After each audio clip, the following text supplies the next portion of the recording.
नमस्कार दोस्तों, आप लोगों का फिर से स्वागत है हमारे सनातन धर्म चैनल पर। भगवत गीता हमारे जीवन में एक अनमोल रत्न है जो हमें अपने जीवन के हर अच्छे बुरे परिस्थिति से सामना करना सिखाती है। इस ग्रंथ में भगवान श्री कृष्ण ने अर्जुन को उनके जीवन में चल रहे विपरीत परिस्थिति और आने वाले परेशानियों का समाधान बताया है।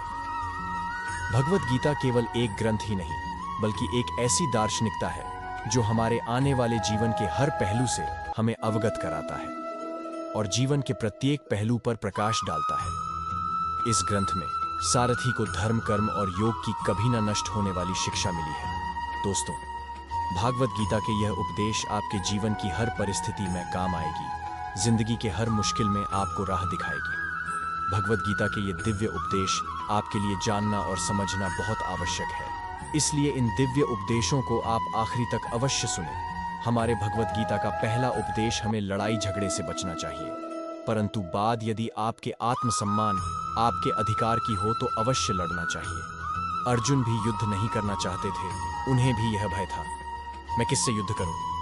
ये सब तो मेरे अपने हैं, ये सब तो मेरे भाई हैं, ये मेरे पितामह हैं, ये मेरे गुरु हैं। फिर श्री कृष्ण ने उन्हें समझाया, बात युद्ध की नहीं, बात तेरे अधिकार की है, तेरे सम्मान की है। वो अधिकार जो दुर्योधन ने तुम्हें नहीं दिया, बात उस सम्मान की है जो भरी सभा ने द्रौपदी को नहीं दिया। उसे कौरवों ने भरी सभा में नग्न करने की कोशिश की, इतना बड़ा पाप किया, तुम्हारे साथ छल किया। इसलिए बात जब आपके चरित्र, आपके आत्मसम्मान, आपके अधिकार की हो तो लड़ना आवश्यक हो जाता है, वह चाहे अपने हो या पराए। गीता का दूसरा उपदेश यह है, आज में जो कल की चिंता छोड़ दो। कल किसने देखा है? क्योंकि जो मनुष्य अपने बीते हुए समय या अपने आने वाले भविष्य की चिंता में डूबा रहता है, उसका मन कभी स्थिर नहीं रह सकता, वह कभी खुश नहीं रह सकता। जीवन में खुश तब रह सकते हैं जब आप अपने वर्तमान में जिएंगे, अपने भविष्य की चिंता नहीं करेंगे, अपने बीते हुए समय की चिंता नहीं करेंगे, केवल वर्तमान में जिएंगे, आज के आनंद में जिएंगे। क्योंकि कभी भी बीते हुए कल या आने वाले भविष्य का कोई अस्तित्व नहीं होता। अस्तित्व है तो केवल हमारे वर्तमान का, जिसमें हम जी रहे हैं। बीता हुआ कल या भविष्य वास्तविक में होता ही नहीं है, वह केवल आपके मन में, आपकी बुद्धि में होता है, जिसे आप सिर्फ अपने मन के अंदर जी सकते हैं। किंतु जो वास्तविक है, जो सच में है, वह सिर्फ और सिर्फ हमारा वर्तमान है, यानी कि हमारा आज जिसमें हम जी रहे हैं। यदि आप अपने मन और बुद्धि को अपने बीते हुए समय या फिर अपने भविष्य की चिंता में अटका के रखेंगे तो याद रखना, आप कभी भी खुशी से जी नहीं पाएंगे। आप कभी भी अपने चल रहे समय यानी कि वर्तमान में आनंदित नहीं रह पाएंगे। इसलिए यदि आप अपने जीवन में सदैव खुश रहना चाहते हैं तो अपने आज यानी कि अपने वर्तमान में जीने की कोशिश कीजिए। गीता का तीसरा उपदेश यह है कि आपके सारे दुखों का कारण किसी को अपना मानना है।